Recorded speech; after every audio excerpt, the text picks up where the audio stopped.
What's going on, everyone? This is SimonX, and today I am going to give my review of WWE Extreme Rules. Extreme Rules actually was over about 3 hours ago. It's about almost 1:30 here.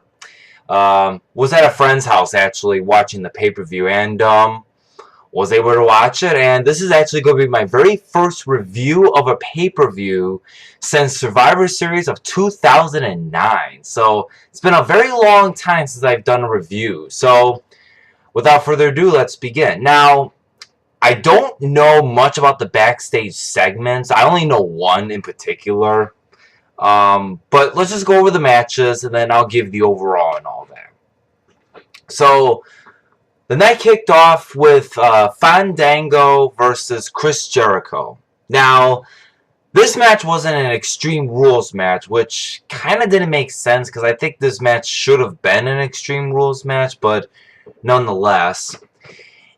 You know what? As much as this match I thought was better than WrestleMania, it just still felt the same. I mean, I felt like Chris Jericho did more of the work, Fandango did less of the work.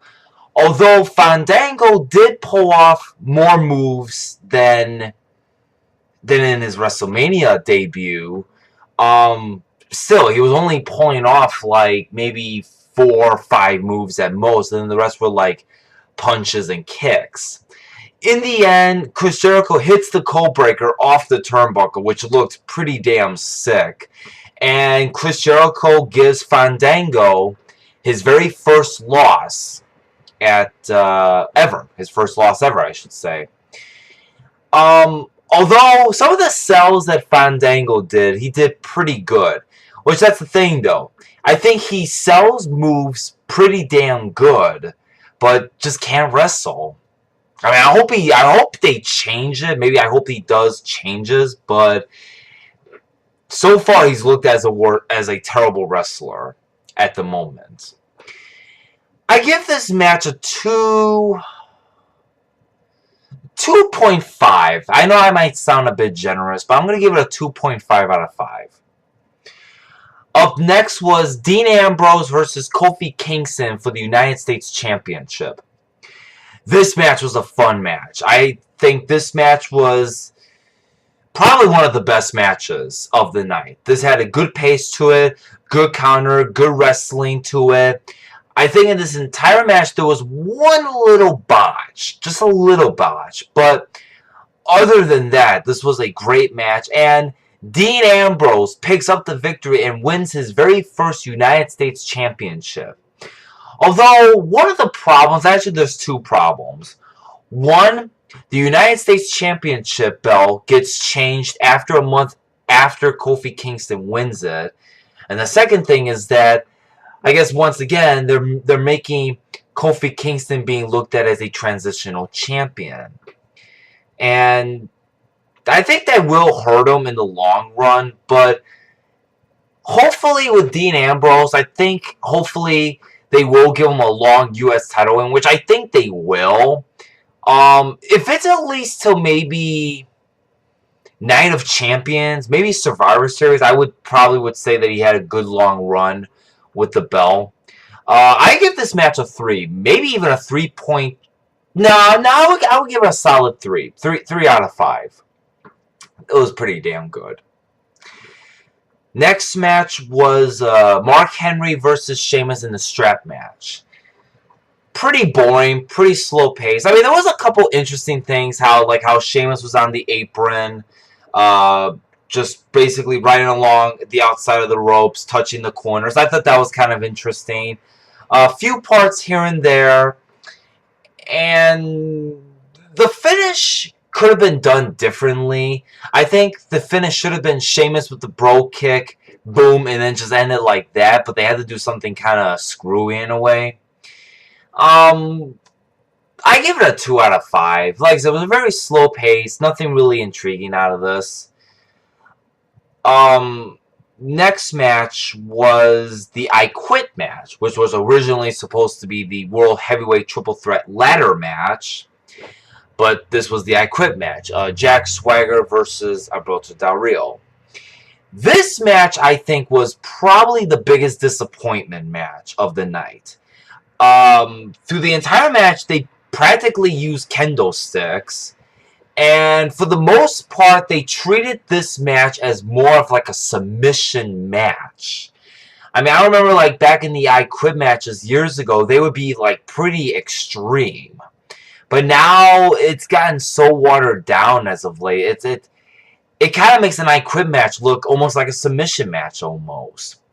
In the end, Swagger had Del Rio in the Patriot Lock, and then Zeb Coulter throws the towel.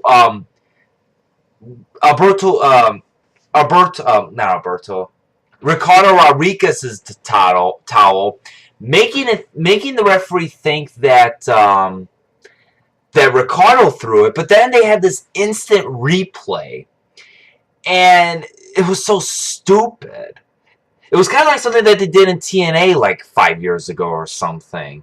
Or 4 years ago. And even JBL mentioned something in commentary like, since when do you see wrestlers or when do you see referees use instant replay? I mean, he brings up a good point, and then the match ends with Del Rio putting in the armbar and Jack Swagger saying, "I quit."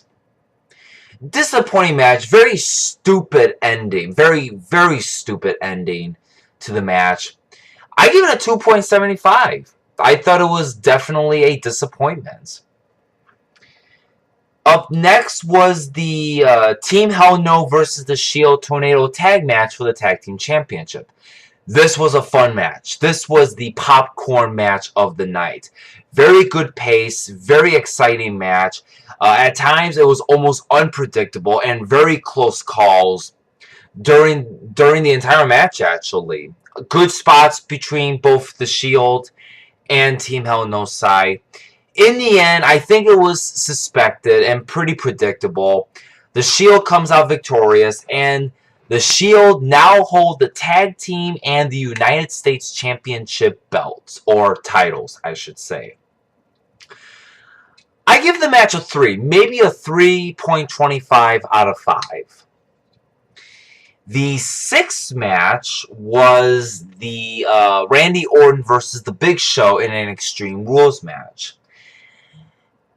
Kind of the same with Sheamus and Mark Henry. I thought it was slow pace. I mean, I did feel there was times that it did pick up at most parts.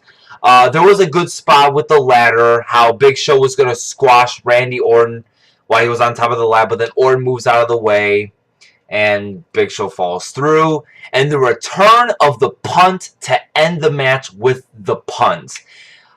And I gotta admit, I thought the move was banned, but I guess apparently they must have unbanned it in a way, or maybe somehow Big Show gave Orton the permission to end the match with the punt. I don't know what was the case, but you know what? I think the punt was definitely the finish. I think it definitely should have ended it with the punt and not the RKO. And I'm actually glad, that they ended the match with the punt and not the RKO. I was expecting Big Show to win this match, but seeing it's St. Louis, the St. Louis crowd was really into this match as well. Actually, they were into practically all of the matches, except for the main event, which I'll get into that in just a moment. But I give the match a 2.5, maybe a 2.75 out of 5. The seventh match, it was John Cena versus Ryback in the Last Man Standing match for the WWE Championship. This was actually a good match. I was very entertained about this match. There was a couple times, actually, that you have these guys be down, and you would think, oh, is this match going to end? But it didn't end. And then there was times where maybe you thought Ryback was going to stay down, but then he just gets up. And then there was even a couple times where you thought Cena was going to stay down and then get back up. But then the match ends with Ryback spearing Cena through the entrance, and basically the match ends in a draw. And I think the way you looked at it, technically it would have not been a draw.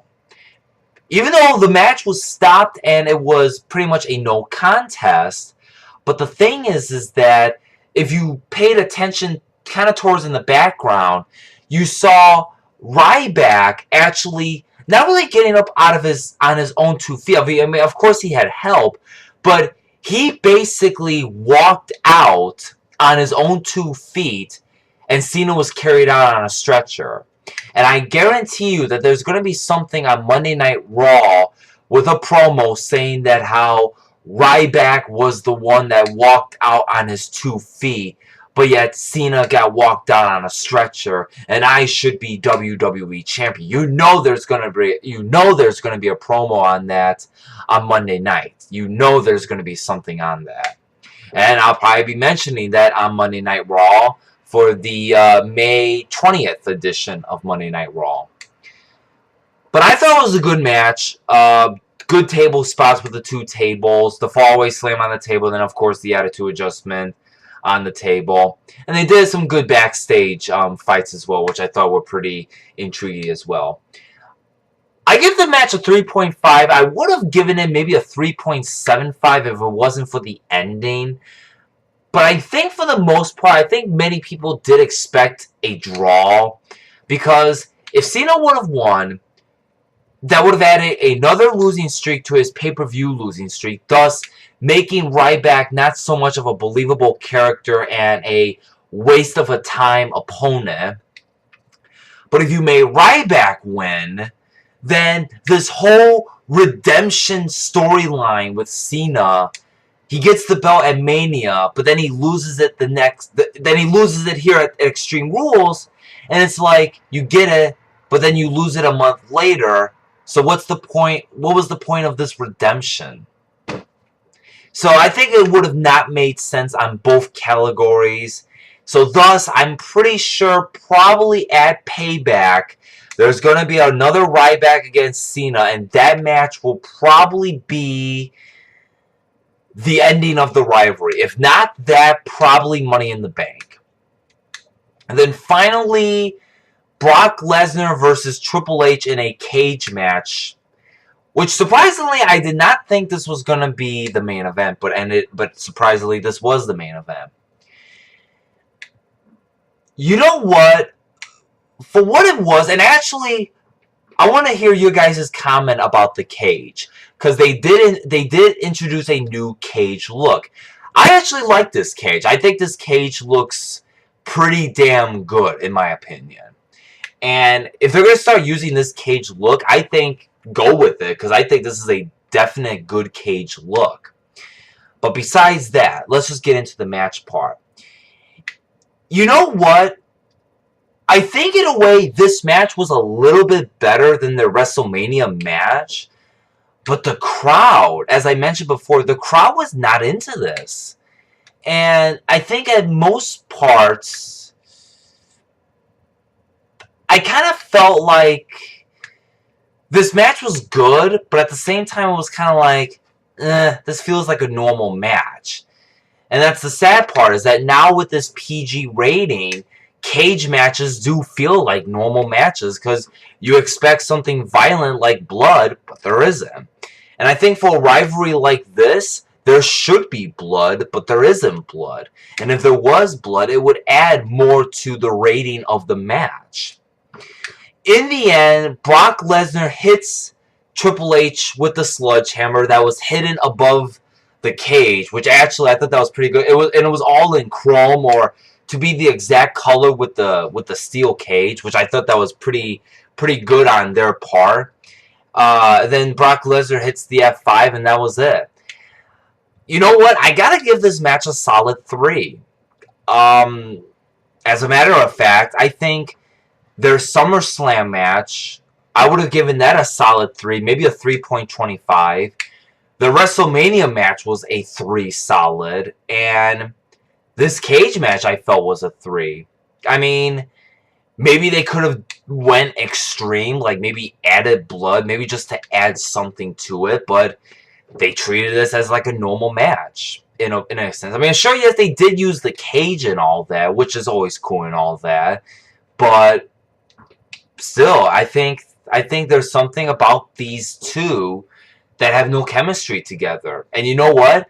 I think it's a good thing that hopefully this is the end, which I think this is the end. And we probably won't see Lesnar again until probably SummerSlam, which I have a feeling that the next few will probably be Punk versus Lesnar, which is a dream match that I think everybody would like to see. So once again, 3 out of 5. In the end, overall, I give this show...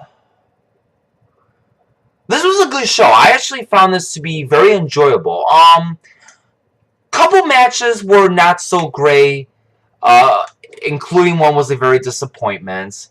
But overall, I felt that this was a very solid show, with definitely a lot of 3+ star matches in this. I give the card, or I should say, the show.